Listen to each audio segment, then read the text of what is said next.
welcome back to another episode of the podcast. I did something 2 weeks ago. I launched my energy healing business.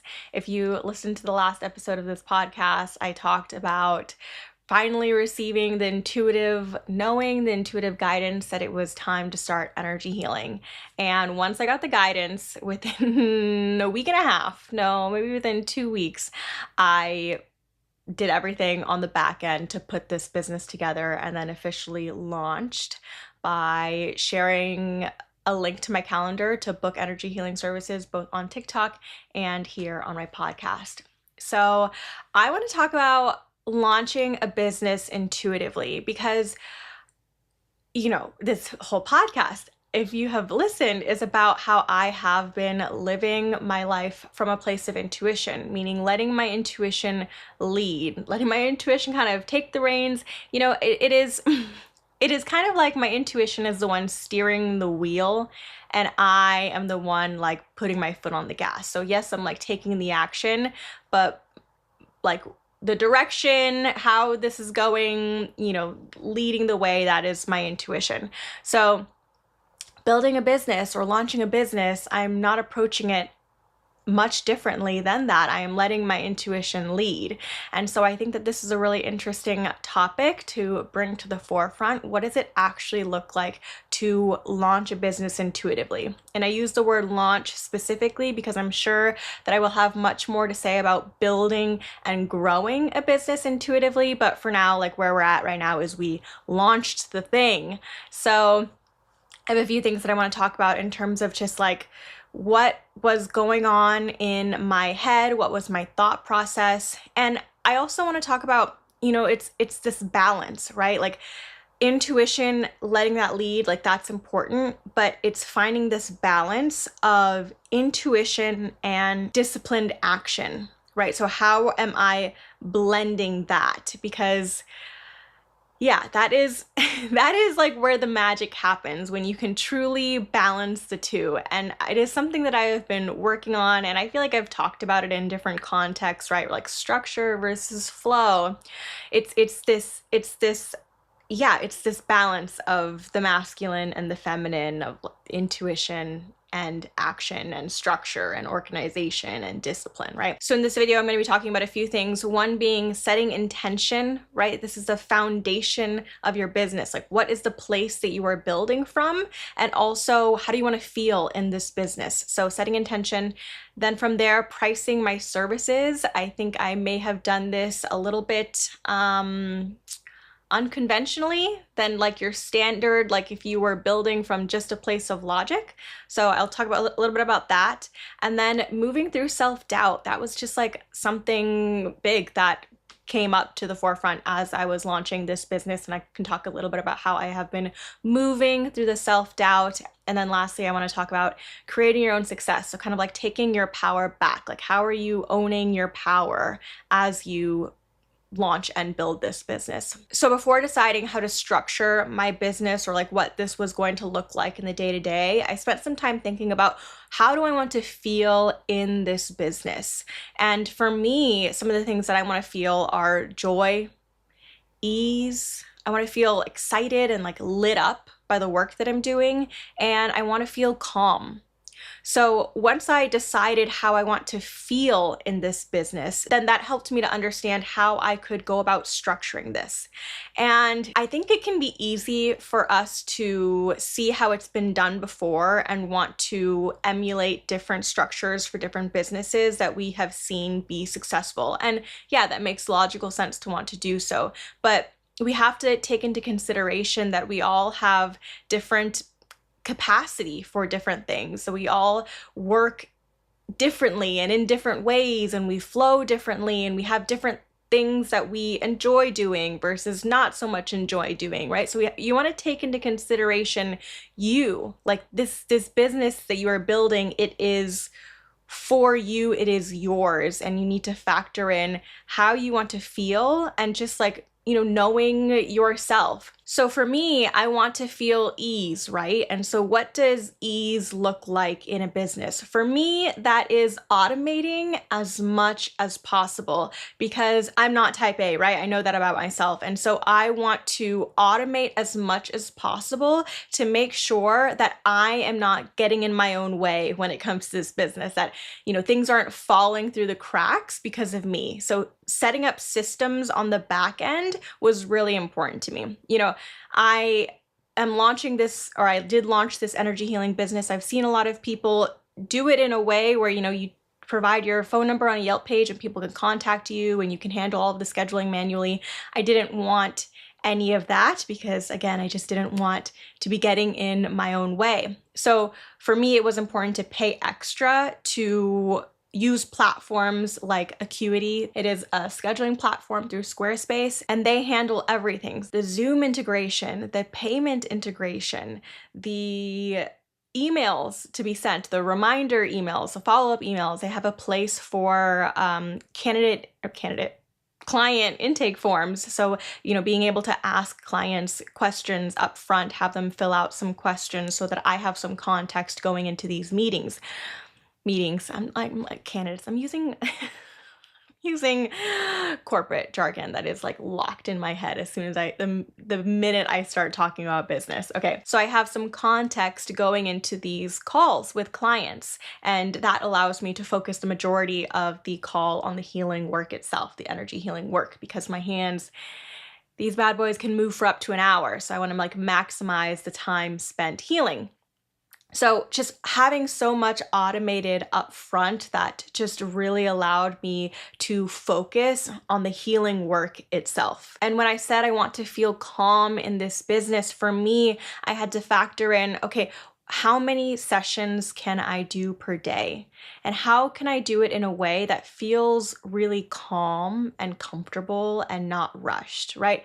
My son, my toddler, he's in school for the morning, and then he comes home from school around noon, and that is the afternoons I spend taking care of him and playing with him. So I have the mornings, right? And so I wanted to factor in, okay, let's have an hour per session, 15 minutes in between in case sessions run over a little bit, gives me some time to clear my own energy before moving to the next person. Like, how can I do this in a way that feels really comfortable and doable, and as if I'm not feeling rushed or rushing any clients through any sessions? And I was also taking in or factoring in my own energetic capacity, right? Because when I am doing this work, I am channeling energy, and depending on what a client may need, I may be channeling, I don't even know if channeling more energy is the right verbiage for it. Let's just say it may be more impactful on my body, some sessions more than others, depending on whatever the client needs in that session. So I was also taking into consideration, okay, like how much can my body handle? Like how many sessions, knowing my own energetic capacity as it stands today, how many sessions can I do per day?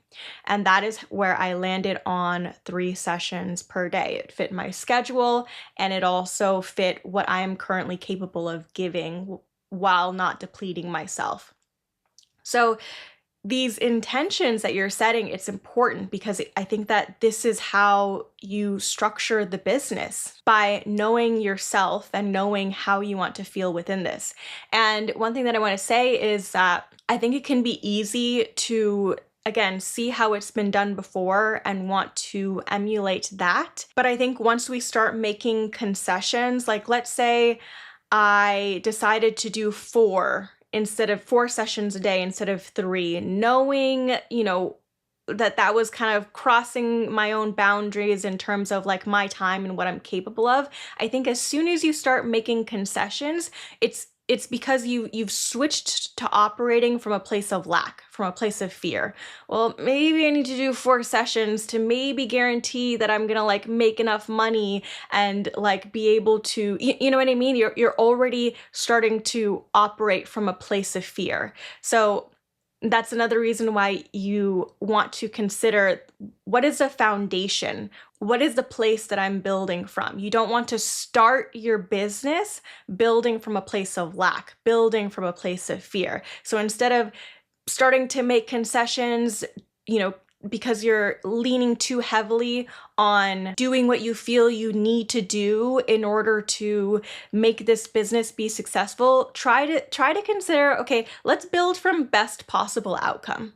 Like, what if everything just like worked out? Because the thing is, when we're talking about energetics, when you build a life from a place of love, that is going to put you into a higher vibration. And from that place, you are able to magnetize more abundance to you. So considering, what is the foundation? What are my intentions? And being careful to not build from a place of lack or a place of fear. Okay, so next I'm going to talk about pricing my services and how I went about doing so. And this may be a controversial take. I'm not sure. I think that when it comes to anything involving money, it can be highly triggering for people. So I'm just going to share openly how I went about this, and you can take or leave whatever resonates. So I was pricing my services through the lens of money energetics, through the lens of abundance and manifestation. So I think if I was going about this the purely logical way, I would have look at the going rate for energy healing services and then tried to put myself somewhere in that range based off of how I view my experience. And you know what's challenging about that, specifically creating an energy healing business, or any sort of business in the spiritual space?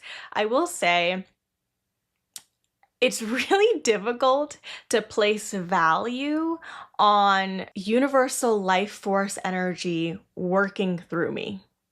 Like, I don't know, like, how do you place value on that? That's just like, it just, through that perspective, I started to really think about how nothing has an inherent value itself, right? It is all about the value we place on it. Because how do you have an inherent value, an objective value for energy healing? Like, that's just like, I can't wrap my mind around it. So instead of trying to place value on my energy healing services itself, on like my ability to channel energy and use that to help others heal on an energetic level, instead of trying to place value on that, I chose to place value on my time. So let me just explain to you how I actually went about this, and then we'll kind of like debrief a little bit on that. So what I did was I sat down and I calculated, okay, if I'm going to have 3 sessions per day, how much do I need to charge per session in order to be able to do this work, in order to be able to have this be a business and replace my income from a 9 to 5 so that I could do this work? And I came up with a range. I calculated a few numbers of like, okay, this is like probably the lowest that I could charge, and then kind of like a range of like, this could be a little bit more comfortable for me, and so forth. And then what I did after I came up with this range is I sat in meditation and I set the intention to connect with my higher self, and I set the intention to price my services at a rate that would allow me to do this work, aka provide me the financial resources to do this work in order to support my family and blah, blah, blah, you get it. And then at the same time, price it at a number that was still going to attract clients to me that I am here to help. Specifically, like the people that I am here to help. And then I sat in meditation. And then I sat in meditation and I asked for the number. And because the way that I experience intuition, I experience a lot of like head nodding for yes, head shaking for no. I had my head, I I suggested several numbers and I had my head shake. Nope. Until I got to one specific number and it was like a resounding yes, that's the number. And so I took that. And then I'm not going to lie to you, I sat in meditation 3 more times to reconfirm, are you sure, before I launched. And every single time I got a yes on the exact same number and a no on everything else. So this kind of like demonstrates the blend of like, a little bit of the logic, like the calculations of like, what do I actually need to price these services at? Like, what is the range in order to comfortably support myself financially, myself and my family? And at the same time, leaning into my intuition to say, here is my intention. What's the number? And that is how I came up with pricing my services. So when I'm thinking about money energetics, when I'm thinking about pricing my services through the lens of money energetics, what I mean by that is when people talk about money energetics or the energetics of money, at its core,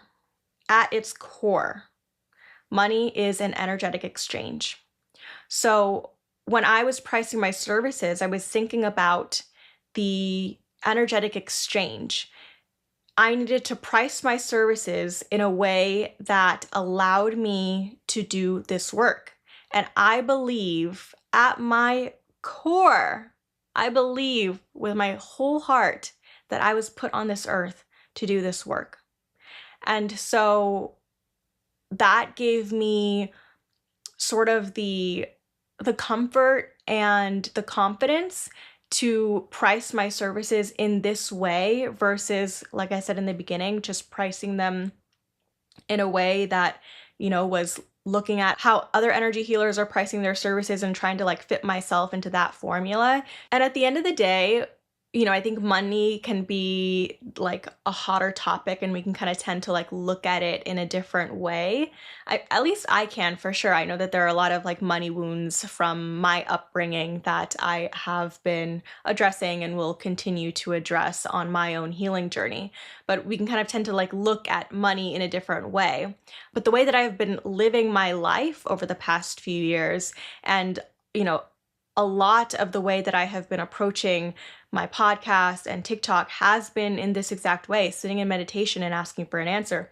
I've shared on this podcast how I sat in meditation and asked for the name of this podcast. I had spent a week or two brainstorming and I couldn't figure it out. And when I sat in meditation I asked, it came to me within 10 minutes. So approaching building my business in this way, in connection with my higher self, speaking to that part of me and asking for guidance, because I trust that my higher self has access to information that I am not consciously aware of. And so trusting that part of me to be able to know what is best. And I think because I have spent so much time building that intuitive muscle and building that trust in myself, it has allowed me to lean into this when it came to pricing my services as well. Okay, next I'm going to talk about moving through self-doubt. And I have phrased it this way specifically, moving through self-doubt, because I am still moving through it. It is something that, I think has been present, but it like really came to the forefront as I was launching my own business. And I think that that is completely normal. And I think I would be shocked if a single person said that they didn't experience any self-doubt whatsoever. So first, what I'll say is that something that, I've learned through my healing journey, the lens at which I'm able to see this is self-doubt is a limiting belief and it does not signal the objective truth, right? Just because you are experiencing self-doubt does not mean that you are not worthy. It just means that you're doing something new, right? Like you are challenging yourself. Maybe you're putting yourself out there really vulnerably. And self-doubt is just like a natural occurrence. And it doesn't mean that you're not ready. And again, it does not mean that you are not worthy. So I'll start by saying the first thing that is that I have been keeping in mind when moving through this self-doubt is just allowing it to be present, but not allowing it to stop me from moving forward. And I'll be honest, in like the very, very beginning, like when I was first getting ready to launch, I was like, okay, how can I just overcome the self-doubt right now? Because I don't want that to block me from experiencing success, right? I need to be able to pitch my services. And I didn't want self-doubt to get in the way of that. So I was like, how can I just get rid of self-doubt entirely? And it didn't work that way. But I can tell you 2 weeks post-launch, I think that what I really needed was to give my nervous system time to kind of like settle in and adjust to this new norm of like, okay, you're a business owner. And I feel so much better. And I feel like the self-doubt is sort of like gradually diminishing with time. So my one piece of advice is like to let it be present and to keep moving forward. One thing that helped me, or one thing that has been helping me sort of move through the self-doubt is having already laid the foundation of like self-trust and like trust in my intuition. So like specifically the self-doubt around like, am I ready? Am I ready to do this? For me, it was like because I was building or launching this business in terms of time at a time when my intuition said, okay, now go.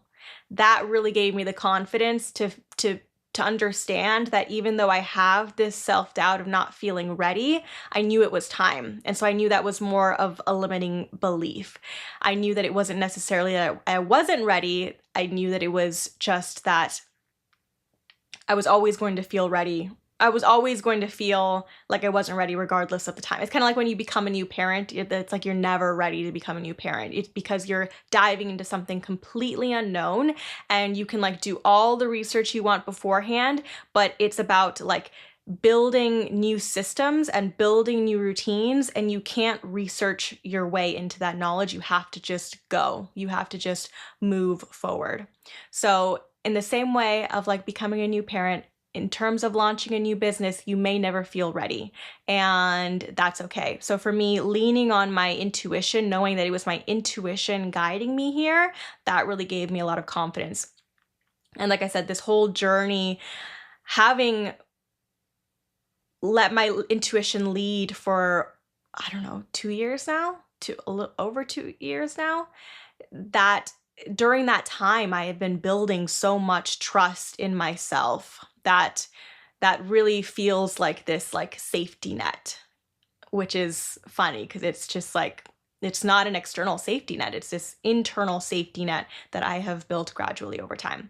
So that is one thing that is helping me move through self-doubt. Another just like tip, piece of advice is launch now, iterate later. So for me, like I haven't even built a website yet. I'm not waiting until I have the perfectly aesthetic created website built. I'm like, do you have a place to book this? Here is a link to book my services. Let's start there. And then I am going to start building on the back end, but like not letting some of these things stop you, because you can launch now and you can build simultaneously. You can iterate simultaneously, right? Making edits to different things. Like I think that so much of what I have created up until this point in terms of like my online presence, YouTube, TikTok, all of the things, so much of that has just been learning as I go. And you know, I think the same thing that I said before applies, of just like you're building new systems, new routines. Like it's just going to take time, and you're going to learn as you go, and you're going to have access to different resources, or you may like be listening to different podcasts and you're hearing tips in there from places, and so you will just get better with time. But don't let the perfectionism get in the way of starting, of just going, of like, let's just like task at a time, like let's just move the ball forward, right? Let's just launch. So that has been something that I have been keeping top of mind. And I think that having experience with like this podcast and TikTok has like helped play a role in my confidence in that as well, because I've seen how you can go from the unknown and feeling fear of something to then you get kind of comfortable with that. And then you have new things that are unknown, and, you know, challenging, and then you get comfortable with those things too. So it really is just like it's growth. It is just growth that will take place gradually, and perfectionism will just slow down that process. The last thing that I'll say on the topic of moving through self-doubt is being careful to, again, not build from a place of lack. So one thing that I was actually working with my healer, who I've done my shamanic journeys with, is kind of like, this kind of ties into the intention, but for me, what she helped me see was that, okay, let me just explain to you like what I was feeling. So for me, before I launched the business, one thing that was top of mind for me is, how can I ensure that I am creating value? Like, how can I absolutely guarantee value? And the issue with this, like, I think it might be different when you are selling, let's say, a product, but when you are offering a service such as energy healing, you have to be sort of neutral. That is what allows you to be a clear channel. And the process of energy healing is the process of like trust and surrender, because I am allowing energy to work through me, right? Like, yes, to a degree, I am conducting the healing, my hands are moving, but it is energy moving my hands. And so I am trusting and surrendering that this energy, this infinitely intelligent energy, knows what this person needs and is providing them the exact service that they need at this time. And that can be challenging for the healer to remove the ego out of it, right? And that is what I was doing when I was trying to guarantee value. It was almost like, how can I guarantee healing in some way? That is my ego and not me surrendering and trusting in the intelligence of the universe and the intelligence of source, God, whatever you want to call it. And so we were chatting through that piece. So we were chatting through, like, for me, needing to provide value was stemming from my own need to feel worthy in this work.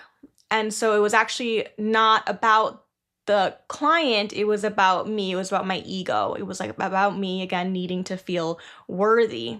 And if I was going to be relying on someone else's experience to define my own worth, then again, I'm already in a state of lack. So we had to switch my intention for this business, which is not to provide value, but for me, it was, okay, what does doing this work allow me to feel? And doing this work allows me to feel lit up and excited and fulfilled and just like in love with life, because when I do this work, it is like, I'm sitting here 2 weeks post launch and I've already done an energy healing session. And after that session, I took a walk and it was like this state of bliss and calm. Bliss and calm. That is what I felt post session. And it was like, oh my God, I just want to feel like this all day, every day. And so doing this work is me sharing my gifts with the world. And that allows me to feel this just this bliss and calm and fulfillment out of life, this abundance, really, and love, and knowing that I am worthy of all of those feelings. Does that make sense? So when I say, like, again, with the self-doubt, for me, this self-doubt was tied to like, how can I ensure I'm providing value? And we had to switch that around to knowing that I am inherently worthy of feeling good, of feeling these good things. And so I get to do this work because it makes me feel good. And that is living in a state of abundance. Okay, the last thing that I have for you guys is about creating your own success. And this is about taking your power back in business. I think that launching a business, launching your own business, when you are doing this purely from a place of logic, it can feel out of your control a little bit, right? Like I'm relying on people to watch my videos, see my videos, resonate with me, and then book my services. And that can feel a little bit like you're giving your power away to how others are perceiving you and responding to you. So I want to give you something to think about in terms of like taking your power back. Okay, I don't fear failure. And here's why. One, when I tell you the amount of resources out there is absolutely astounding. It is mind-blowing how much information is out there to help you with just about anything. And not just free resources, but if you're willing to take it up a notch and like pay for help, the coaches. There are coaches for finances. There are coaches for how do I implement systems into my business. There are coaches for like how do I create and launch a business? How do I build a business? How do I scale a business? And then for like every single niche you can find, there is a coach who is there to help you, who has probably done exactly what you're looking to do. I'll give you like a quick example. My husband and I think this was like maybe a year ago, we visited a indoor playground / coffee shop, and we fell in love because having a child, sometimes you need a space where you can go and like have a good time as an adult, like a coffee shop, but also have a place to play for your kids. That's like what I don't think that we have enough of those spaces. So when my husband and I went to this indoor playground / coffee shop, we were like, we should own one of these. We should build one of these in our city, in our community, and have it be a place for people to gather. And so of course, like this is just like a dream, like something that we were putting out, but not necessarily something we were serious about. And so I just like went on Pinterest and I was looking up all these different pictures of like indoor playgrounds. And then I come across a coach advertising their services for helping people to build indoor playground / coffee shops. That is so specific. So when I tell you there is a resource out there for everyone, for everything you could possibly need, I mean it. The resources are astounding. So first reason why I don't fear failure is because of the resources that are available to everyone and anyone in terms of creating, launching, scaling a business. Number two, I view creating a business as a giant mirror. It is a giant mirror. Like when they say like relationships are your biggest mirrors, yes, relationships are huge mirrors. You want to know what else is a really huge mirror? A business. Building your own business. That will reflect back everything. And so instead of like when we think about how your external reality is a reflection of your internal reality. So if you are experiencing something in your business, let's say you are unable to attract clients. Let's say you are not growing your audience. You can switch that around to like, what is this reflecting back to me about myself? If I'm having trouble growing an audience, I can maybe look at where do I not feel safe being completely visible? If I am having trouble attracting clients to pay for my services or my product or whatever it is, where do I feel unworthy of offering these services? Where do I feel unworthy of my price point? Where do I feel, I don't know, there's a lot of different questions that you can ask yourself to sort of better understand your own limiting beliefs. And then you do the work to like heal that. You do the healing work, right? That's the whole way we approach this. We heal the internal, and then our external reality will reflect our new vibration, will reflect our new beliefs. So in that way, we take our power back because your business, it is a mirror. So whatever you are experiencing, whatever challenges you are experiencing, it is an opportunity for deeper healing to occur. And once you complete or do that healing work, then you will see a different reality. You will experience something different. So those are the reasons why I don't fear failure. We have resources, and your business is a mirror. It is just another opportunity for deeper healing work to occur. So I know that that's like, I hope that this was helpful. I feel like this, putting this together, it was just really taking some time to reflect on how building a business intuitively is just offering a different lens through which you can view building a business. Or I need to say launching a business, because again, I'm sure I'll have different thoughts on building a business, but like launching a business specifically, looking at it through a different lens. I think that, logic, it does have space, it does have a role. Like when it came to, putting the systems in place and like what platform am I picking, and, what's another one? Like applying for my LLC, my business license, like all of that work was very much like logic, this platform over this platform, weighing the pros and cons. Like there is a space for that, absolutely. And I hope I also demonstrated through this podcast that intuition can play a role as well.